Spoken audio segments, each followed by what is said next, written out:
حضرت علی علیہ السلام نے فرمایا، اللہ سے جب بھی مانگا کرو مقدر مانگا کرو، عقل نہیں، کیونکہ میں نے عقل والوں کو مقدر والوں کے در پہ دیکھا ہے۔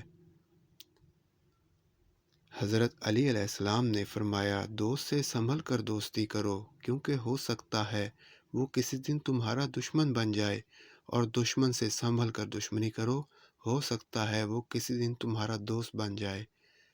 حضرت علی علیہ السلام نے فرمایا، ایک زمانہ ایسا آئے گا جب باطونی، چرب زبان، چغل خور اور مکار کی عزت کی جائے گی۔